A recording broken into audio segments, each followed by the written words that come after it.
Hi there, Warhammer Conquest issue number 14. Let's get straight into it.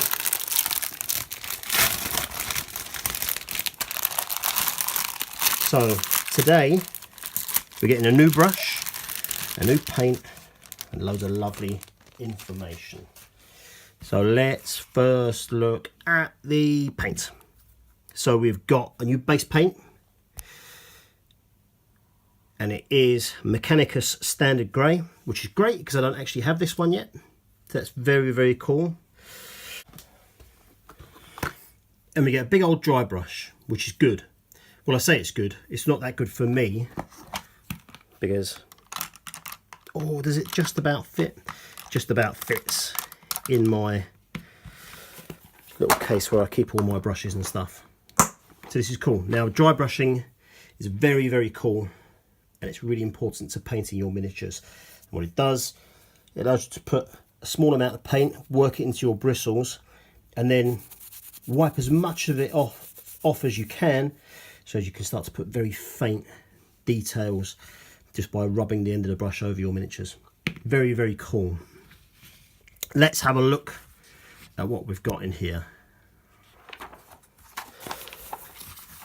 So here we go. In this issue, the Imperium of Man.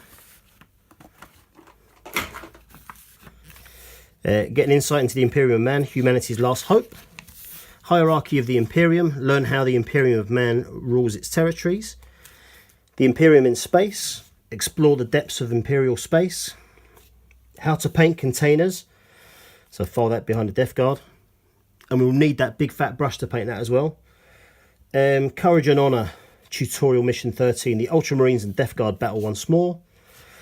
The Morale Phase, Tutorial 16, even the bravest of spirits can be broken in the carnage of war. Space Marine units, so more data sheets, following on from what we got in the previous issue.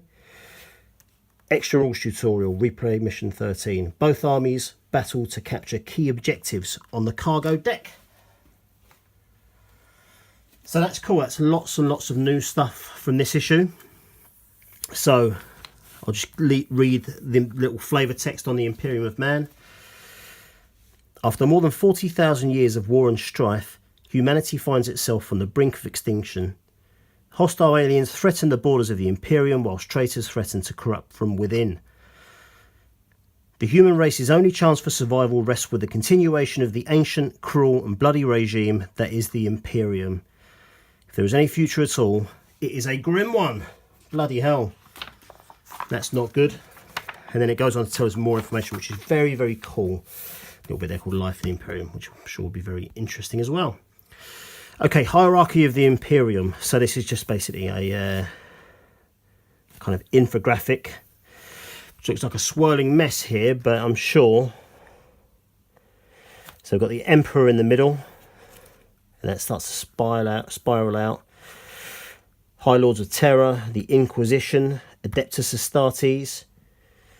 And it moves out, Adeptus Mechanicus, Questor Imperials.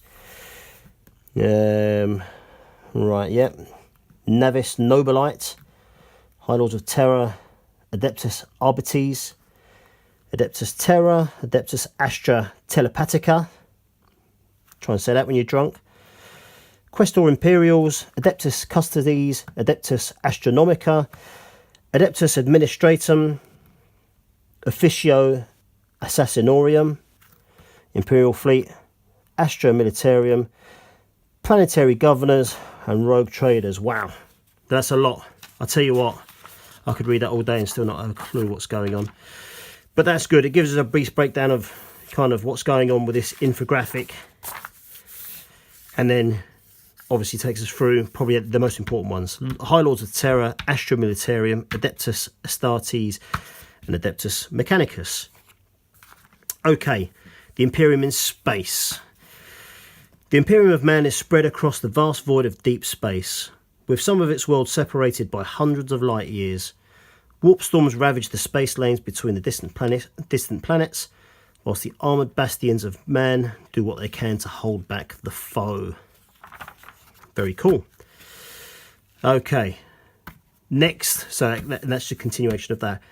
Next we've got how to how to paint armoured container. So it's telling us to paint it in Abaddon black using our big fat dry brush. So it's saying it's a dry brush, but it's telling us to do a base coat with it. I don't have a problem with that, but all I will say is that the more different applications used for different brushes, especially if they're specialised, you are going to fuck the brushes very quickly. Okay. How to paint. So here's a tutorial on dry brushing. So I don't know if you can see that, but what it's got is you load your brush up and you wipe off as much as you can on paper towel, so it ends up with almost nothing on it. And then when you dry brush, it leaves behind a small amount of detail. So you kind of, when you dry brush it onto the edges of the surface, it just gives us a bit of detail. So that's cool. Okay, lead belcher onto some of the more details, retributor armor, blah blah blah blah blah. So this is cool, very good. Also, how to paint ammunition crates. So it's getting us to do it in Death Guard green, sorry. So this all looks good, very nice. Okay, courage and honor. In this issue, we introduce the morale phase to your games. This is the final phase of a player's turn, taking place after every fight phase. We're providing an explanation and examples of this phase in action, as well as a new mission for you to play through.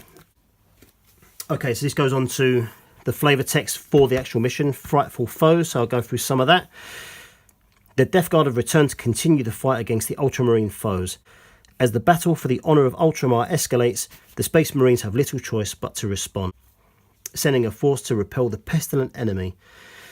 The Ultramarines move to intercept the enemy, led by Librarian Jacob Arion, his fist crackling with psychic energy. Foul fumes choke the cargo deck as the group of Poxwalkers shamble towards the Ultramarines, obscuring their Plague Marine masters. The two forces close in, ready to meet each other head-on in brutal combat of a close-range firefight. So, what have we got? Death Guard is 5 Plague Marines and 12 Poxwalkers. Space Marines is the Librarian, 3 Reavers and 3 Intercessors. And it's got a little bit more about the setup there and what you're going to need.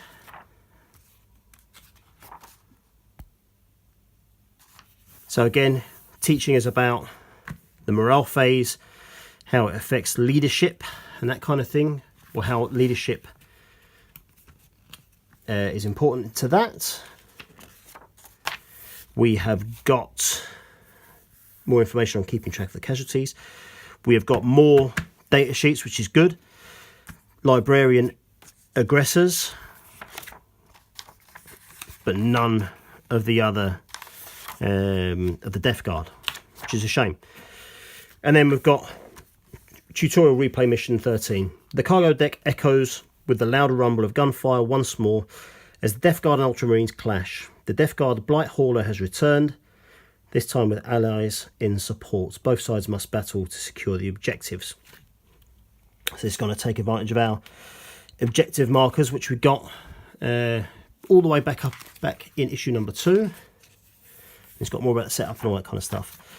So, advanced rules, fuel the flames of war. So it's going to give us the no fear ability, which I believe all of the Adeptus Astartes have. And that's basically a rule which allows you to re-roll your morale phase if you fail it. The fuel dump and ammo dump. So yeah, so it's very, very cool. That is issue number 14. So let's see what we've got coming up. Your next conquest. Biologus Putrefier is our next miniature next week. And he looks pretty cool as well. And then after that, for the Emperor, we get 2 Intercessors, an Interceptor, which is a flying unit, and 2 Hellblasters. And you can see we've got plasma weapons there. You can see from the blue on their guns. Ultramarine reinforcements, learn about Interceptors, and rules for flying units. So there you go. That's issue number 14. So I hope you enjoyed that. Thanks very much for watching. If you enjoyed it, like and subscribe. And if you didn't, please tell me why so I can fix my ways. And yeah, thanks for watching. I'll catch you later. Bye-bye.